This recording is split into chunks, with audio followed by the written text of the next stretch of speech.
Photoshop offers a great tool for converting images from color to black and white. Let's open up an image. We're going to go back to our Chapter 3 folder, and this time we're going to open up the file labeled BW, short for black and white.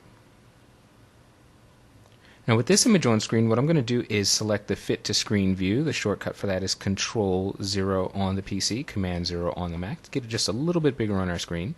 And the tool we're going to use for this conversion is named, appropriately enough, black and white.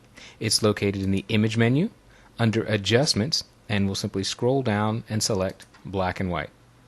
As soon as this dialog box opens, it gives you a default black and white conversion. I'll toggle the preview off. Here's our color information, and here's the default conversion. There's also an auto button that you can choose. If you're not happy with the default, you can see if the auto gets you to a better starting point. But for now, we can just go back to default because we're going to do all of this manually. Now in other tools that we looked at, we had an on image adjustment tool that we had to click and select. Here in black and white, it's turned on and activated by default. So all we have to do is move our mouse over the image. I'm going to move it here over this area of the chair, and if I simply click and hold down the mouse, you can see the icon turning into the hand with left and right arrows.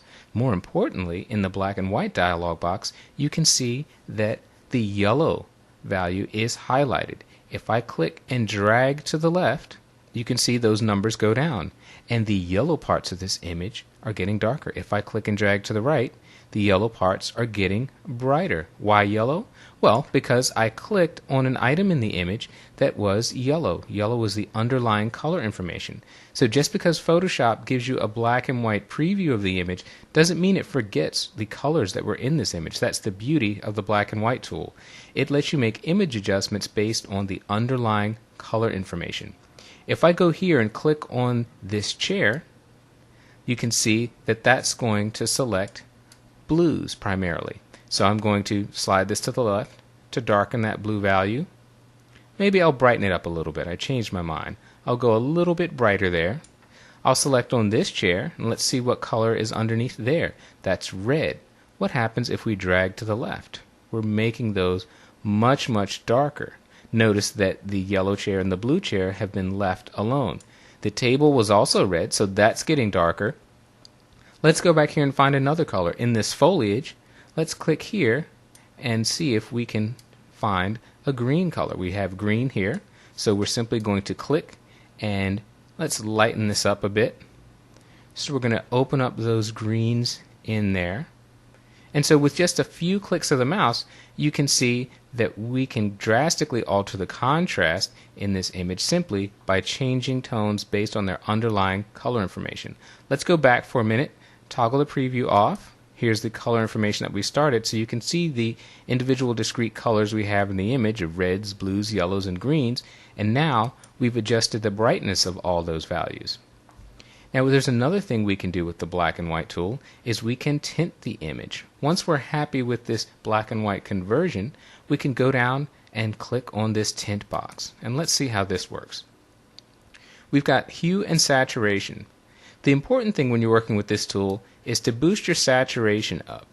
It has to be very high so you can see the changes that you're making in hue.